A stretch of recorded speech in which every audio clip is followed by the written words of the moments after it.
Everyone, first of all welcome to my YouTube channel students. तो आज की videos में हम डिस्कशन करने वाले हैं आपका मोस्ट इम्पॉर्टेंट क्वेश्चंस देखेंगे एमएससी केमिस्ट्री के। तो एक दो स्टूडेंट्स ने रिक्वेस्ट किया था, उनको नीट दिया, अभी जैसे एग्जाम्स होंगे।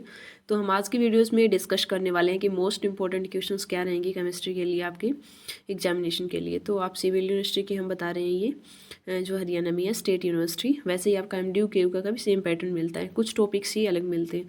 तो स्टार्टिंग में तो यहाँ पे कितने टाइप्स मार्क्स का टोटल परसेंटेज दिखा रखी है, अटेंडेंस वगैरह क्या चाहिए होती है हमें, क्या वेटेज रहेगा प्रैक्टिकल माइनर टेस्ट वगैरह का। तो अपना जो मेन है, पहले हम सिलेबस के अकॉर्डिंग ही देखेंगे। तो ये देखिए आपका पहला ऐसे आपको पता है कि 4 पेपर मेनली होते हैं, ऑर्गेनिक केमिस्ट्री, इनऑर्गेनिक, फिजिकल, और एक पेपर होता है स्टूडेंट्स आपका स्पेक्ट्रोस्कोपी का। स्पेक्ट्रोस्कोपी की अगर वीडियोस देखनी है तो चैनल पे ऑलरेडी कवर है, वहाँ से आप देख सकते हो। है तो अब यहाँ देखिए स्टूडेंट, तो फर्स्ट जो आपका दे रखा है इनऑर्गेनिक केमिस्ट्री में, तो इसमें आएगा group theory, stereo chemistry and bonding in main group compounds में, and metal ligand equilibrium solution, metal ligand bonding, reaction mechanism of transition metal complex. तो इस वाले चैप्टर्स के तो हमने नोट्स भी चैनल के ऊपर डाले हुए हैं, चेक कर सकते हो आप यूनिट 4 के। और ग्रुप थ्योरी के आपको 3 से 4 मिलेंगे, जैसे CNS, CNS, DNS point groups, इनके क्वेश्चन मिलेंगे। अब बात आती है कि मोस्ट इंपॉर्टेंट क्वेश्चंस क्या रहेगा। तो अगर हम इस पेपर की बात करें जो एमएससी केमिस्ट्री सेमेस्टर फर्स्ट का है आपका इनऑर्गेनिक केमिस्ट्री का, तो ग्रुप थ्योरी में क्वेश्चन आएंगे आपके 3 से 4 मॉलिक्यूल गिवन हो सकते हैं, लाइक वाटर हो गया, अमोनिया हो गया, इस टाइप के। वहाँ पे 1 मार्क्स 2 मार्क्स के क्वेश्चन, तो आपके 2 से 3 मार्क्स के क्वेश्चन आते हैं पॉइंट ग्रुप से, तो उनका आपको पॉइंट ग्रुप निकालना पड़ेगा। ग्रुप थ्योरी में सबसे इंपॉर्टेंट होता है हमको उनके पॉइंट ग्रुप निकालना। तो एक क्वेश्चन तो वहाँ से आ जाता है। लास्ट में करेक्टर टेबल से मोस्ट इंपॉर्टेंट क्वेश्चन है, फिक्स ही रहता है हमेशा। तो करेक्टर टेबल से आपको क्या देखना है स्टूडेंट्स, करेक्टर टेबल बहुत ही अच्छे से कर लेनी है, वहाँ से आपको 3 से 4 नंबर का फिक्स हो जाता है यहाँ से। ठीक है, तो करेक्टर टेबल को आपको अच्छे से कर लेना है। करेक्टर टेबल आपको स्पेशल मेंशन भी कर रखी है, देख सकते हो आप कि CN, CNV, CNH, DNH, इन्हीं पॉइंट ग्रुप की देखनी है। तो करेक्टर टेबल अच्छे से बनानी आनी चाहिए आपको। पहले आपको पॉइंट ग्रुप पता चल जाएगा कि कौन से की क्या होती हैं, वो देख लेनी है इसमें आपको।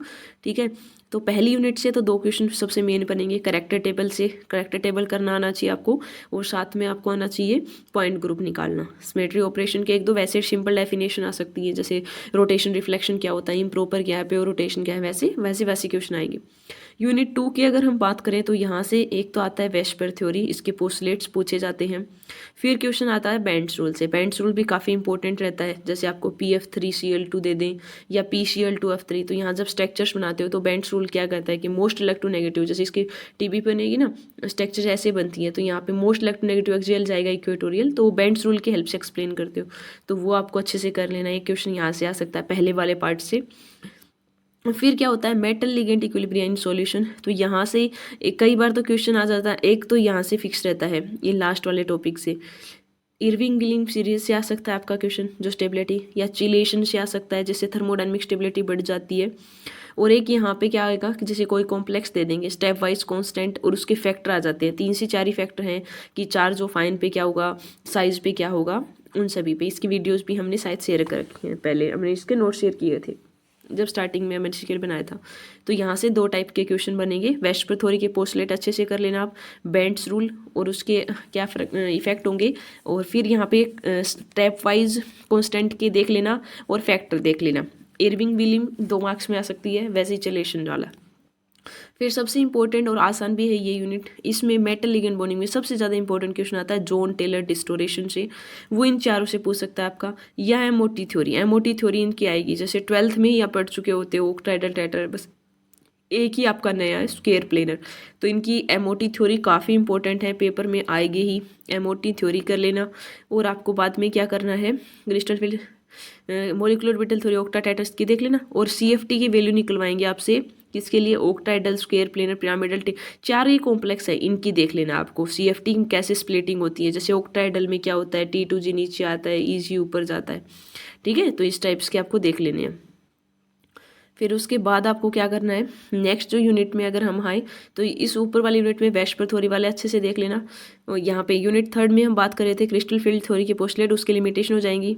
स्प्लिटिंग से क्वेश्चन आ सकता है, या आपका जॉन टेलर डिस्टोरेशन की, इसके भी टाइप्स होते हैं स्टैटिक और डायनेमिक्स। जॉन टेलर के 2 टाइप्स होती हैं, स्टैटिक जेटीडी होता है एक, होता है जॉन डायनेमिक स्टैट। वैसे जेटीडी को देखने के लिए आपको चेक करना पड़ता है कि T2G या EG में से अनसिमेट्रिकल फीलिंग होनी चाहिए इलेक्ट्रॉन की। वैसे जेटीडी की हमारे चैनल पे ऑलरेडी वीडियो है, यू कैन वॉच।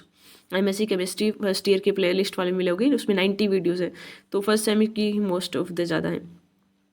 उसके बाद चलते हैं हम अब यूनिट 4 पे। तो यहाँ क्या क्वेश्चन आएगा, reaction mechanism of transition metal complex. तो यहाँ से क्वेश्चन आ सकता है कि इनर्ट और लेबाइल कॉम्प्लेक्स क्या होती हैं। ठीक है, इनर्ट और लेबाइल कॉम्प्लेक्स की अलग अलग डेफिनेशंस होती है। बाद में आपसे यहाँ पे ज़्यादातर क्वेश्चन पूछे जाते हैं एसिड हाइड्रोलाइसिस और बेस हाइड्रोलाइसिस, या डायरेक्ट और इनडायरेक्ट एविडेंस। ये 4 टॉपिक से बहुत बार क्वेश्चन आए हुए हैं। ये लास्ट टॉपिक एक ये आता है 2 मार्क्स में, रेस्केमाइजेशन ऑफ ट्रिस्टिलेट कॉम्प्लेक्स, 2 के पढ़ते हुए ये आपका बेलर ट्विस्ट, इसके भी हमने नोट्स शेयर किए हुए हैं और इसकी वीडियोस भी बनाई हुई हैं इस टॉपिक की। रेस्केमाइजेशन ऑफ ट्रिस्टिलेट कॉम्प्लेक्स के नाम से मिल जाएगी आपको वीडियो चैनल पे।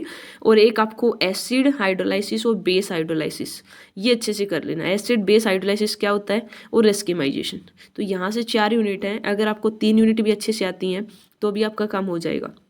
आपको ऐसे पूरी यूनिट नहीं छोड़नी, ऐसे कर सकते हो आप। जैसे यूनिट 2 है, इसमें 2 पार्ट दे रखे हैं, तो एक क्वेश्चन ऊपर वाले में से आ जाएगा, एक नीचे वाले, तो एक पार्ट कम आता है तो यू कैन स्किप। लेकिन 3.5 यूनिट तो अच्छे से आनी चाहिए आपको।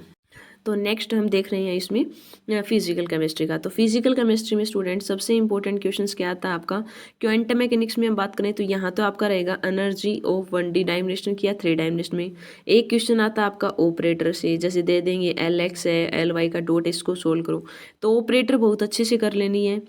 ये डेफिनेशन सिंपल है, आइगन फंक्शन आइगन वैल्यू क्या होती हैं, इनके ऑपरेटर की भी वीडियोस हमने नोट शेयर किए हुए हैं।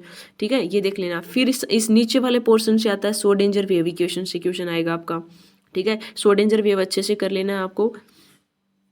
फिर इसमें मोमेंट, सोडेंजर में अब एनर्जी निकाल लिया आपने, मोमेंटम निकाल लिया, इनकी वैल्यू देख लेनी है। पार्टिकल इन 1D बॉक्स की एनर्जी और 3D बॉक्स में डिजनरेसी क्या होती है। तो यहाँ से 3 से 4 इंपॉर्टेंट क्वेश्चन बनते हैं। या तो ऑपरेटर से बनेंगे क्वेश्चन आपके, ऑपरेटर अच्छे से कर लेना आपको, या आपको सोडेंजर वेव इक्वेशन या एनर्जी इन 1D बॉक्स, ये 3 टॉपिक्स इस यूनिट में बहुत अच्छे से कर लेना आप। उसके बाद चलते हैं हम थर्मोडायनेमिक्स। तो थर्मोडायनेमिक्स की अगर हम बात करें तो यहाँ पे आपका क्या रहता है, फर्स्ट एंड सेकंड, जैसे यहाँ पे थर्मोडायनेमिक्स की डेफिनेशन आई है तो 2 मार्क्स में वैसे पूछ लेते हैं, या एक तो इंपॉर्टेंट है इसमें कार्नोट साइकिल, कार्नोट साइकिल से, या एंट्रोपी के ये रिवर्सिबल इरिवर्सिबल का डेरिवेशन वो पूछ लेते हैं आपसे कई बार। और गिब्स डूहम इक्वेशन या मैक्सवेल इक्वेशन से जो इक्वेशन है वहाँ से क्वेश्चन आ जाता है कई बार आपका। ठीक है, या फिर आपको जैसे थर्मोडायनेमिक फंक्शन ये 4 हैं, तो इसमें ज़्यादातर एनर्जी और वॉल्यूम का पूछ लेते हैं आपसे, तो इनका आपको कैलकुलेट कर लेना है कि क्या होगा। गिब्स डूहम इक्वेशन, मैक्सवेल रिलेशन देख लेना, और ये देख लेना आपको कार्नोट साइकिल क्या होती है। और अगर 1 या 2 मार्क्स में वैसे क्वेश्चन आए तो ही पूछता है आपका फर्स्ट और सेकेंड ला थर्मोडायनेमिक्स, क्योंकि ये आप 12th में भी पढ़ चुके होते हो, तो ये बेसिक से नहीं पूछता आपसे। फिर अगर केमिकल डायनेमिक्स की बात करें तो यहाँ पे सबसे इंपॉर्टेंट इस यूनिट का होता है लिंडमैन हिंसवोल्ड मैकेनिज्म यूनिमोलिकुलर के लिए। ये क्वेश्चन आता है आपका, या 2 मार्क्स में वैसे न्यूमेरिकल आए तो फर्स्ट ऑर्डर और सेकंड ऑर्डर के, या तो T½ से क्वेश्चन आएगा, ये तो आप वैसे 12th में ही पढ़ जाते हो। 0 ऑर्डर और फर्स्ट ऑर्डर का T½ से, या रेट ऑफ रिएक्शन से क्वेश्चन, या लिंडमैन हिंसवोल्ड इक्वेशन। फिर लास्ट में नीचे वाले पोर्शन से क्वेश्चन आता है पैरेलल रिएक्शन से। ठीक है, पैरेलल या चेन रिएक्शन में, चेन में आपके 2 ही हैं, या तो फॉर्मेशन ऑफ HBr HCl वाला है। ठीक है, ये अच्छे से कर लें। नीचे वाले पोर्शन से नहीं आता, चेन रिएक्शन से अच्छे से। पहला रिएक्शन क्या होती है, हिंसवोल्ड मैकेनिज्म, ये 3 से क्वेश्चन आएंगे आपके। ठीक है, रेट लॉ ऑफ अपोजिट या पैरेलल में से एक दे देते हैं आपके अपोजिंग वाले में से। उसके बाद अगर इलेक्ट्रोकेमिस्ट्री की बात करें तो यहाँ आती है डी बेहकल सारी इक्वेशन, ये डी बेहकल वाली, जैसे पॉइजन इक्वेशन को ड्राइव करना दे देते हैं कई बार। यहाँ से न्यूमेरिकल भी आता है, एक्टिविटी कोफिशिएंट A=, ये होता है ना गामा, आपको कई बार ऐसे दे देंगे, फॉर एग्जांपल कैल्शियम क्लोराइड है, कह देंगे एक्टिविटी निकालो, तो आपको गामा दे मिलेगी, एक्टिविटी कोफिशिएंट होता है। मोलरिटी दे देंगे भी कितनी कंसंट्रेशन है, फिर आपको निकालना पड़ेगा। तो एक्टिविटी कोफिशिएंट्स कई बार आपको निकालना पड़ जाता है। कोई भी एग्जाम्पल दे देते हैं 2 मार्क्स का, इलेक्ट्रोकेमिस्ट्री से न्यूमेरिकल भी आ जाता है। ठीक है, और फिर यहाँ से लास्ट वाले में डी बेहकल सारी इक्वेशन एक तो अच्छे से कर लेना है आपको स्टूडेंट्स। मोहन-सागर इक्वेशन और टी.बी. हैकल लिमिटिंग ला कर लोगे आप। और फिर यहाँ से आप कर लोगे जैसे आयन आयन इंटरेक्शन में Poisson Boltzmann equation, Poisson equation से यहाँ से और बोल्ट्जमैन वाली से, इन चारों टॉपिक से जो हमने यहाँ पे किए आपके लास्ट में मोहन-सागर से लिमिटिंग ला, बोल्ट्जमैन इक्वेशन, जो हैकल डिबे हैकल थ्योरी है, यहाँ से इन चारों टॉपिक से क्वेश्चन आएंगे। और ये जो नीचे दे रखे हैं ये आपके सजेस्टेड बुक्स हैं, अगर आप बुक पढ़ना चाहते हो तो की बात है। उसके बाद अगर हम नेक्स्ट पेपर की बात करें वो आपका ऑर्गेनिक केमिस्ट्री का, तो फर्स्ट यूनिट होती है nature of bonding in organic molecule.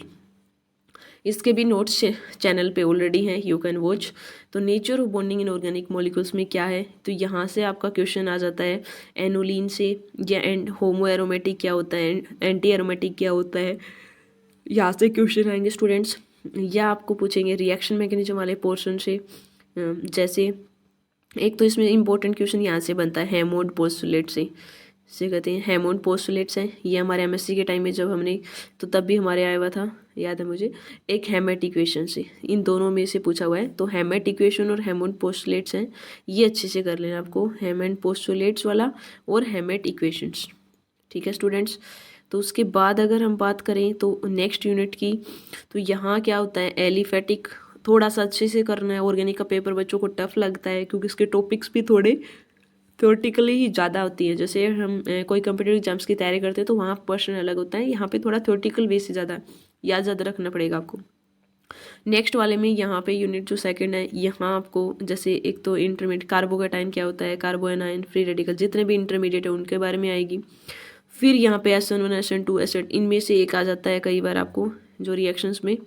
फिर लास्ट वाले पोर्शन से ये क्वेश्चन पूछ लेते हैं आपसे कि फेज ट्रांसफर कैटालिस्ट बताओ या इनका मैकेनिज्म्स बताओ, यहाँ से ये क्वेश्चन पूछ लेते हैं। ऑर्गेनिक में वैसे तो थ्योरेटिकल क्वेश्चन आएंगे और कई बार 1 या 2 मार्क्स में मोस्ट इंपॉर्टेंट क्वेश्चन ये रहता है एग्जामिनर का, क्लासिकल और नॉन क्लासिकल कार्बोकेटाइन में डिफरेंस बताइए। क्या पूछ लेते हैं आपसे, क्लासिकल और नॉन क्लासिकल कार्बोकेटाइन में डिफरेंस। उसके बाद अगर हम चलते हैं स्टीरियो केमिस्ट्री में, तो स्टीरियो केमिस्ट्री में स्टूडेंट्स ये सबसे इंपॉर्टेंट है। ये वैसे आपको आते भी होंगे, 12th में कर सकते हो कि DL कॉन्फ़िगरेशन, एक तो ये 2 एग्जाम्पल तो फिक्स हैं आपके, RS कॉन्फ़िगरेशन, R और S कॉम्प्लेक्स मिलेगा आपको, RS कॉन्फ़िगरेशन चेक करनी होगी। या आपको कैसे कंपाउंड देते हैं उसको फिशर से, जैसे इंटरकन्वर्ट मिलेगा कि न्यूमन में करना है, सावर्स में करना है, किस टाइप के स्ट्रक्चर्स में कर लेना है। फिर आपको जैसे बेंजीन वाले के लिए चेयर और बोर्ड स्ट्रक्चर्स भी अच्छे से कर लेनी है। ऑर्गेनिक वाली वैसे आसान होती है, यहाँ पर आपको स्टीरियो केमिस्ट्री वाला काइल सेंटर पहचानना, ये सारे अच्छे से आने चाहिए आपको। लास्ट में थ्योरेटिकल से कई बार आपको साइक्लोफन, हेमिस्पायरिन, स्पायरिन, इनकी भी पूछ लेते हैं और एनिलीन की भी बहुत ज़्यादा बार पूछी जाती है। तो ये बाइफिनाइल, एलिनिन, एंसा कंपाउंड, साइक्लोफन, इन सभी कंपाउंड्स को एक बार अच्छे से देख लेना है आपको, ठीक है। नेक्स्ट स्टीरियो केमिस्ट्री का जो 2 पार्ट है, स्टीरियो केमिस्ट्री यहाँ 2 यूनिट्स में अच्छे से होती है आपकी।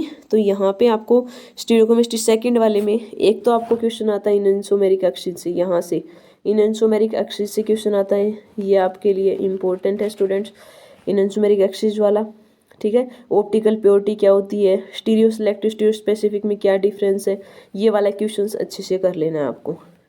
तो ये यहाँ से आएगा। फिर सबसे इम्पोर्टेंट, वैसे आसान पेपर भी रहता है, स्पेक्ट्रोस्कोपी, काफ़ी इंटरेस्टिंग है ये स्पेक्ट्रोस्कोपी।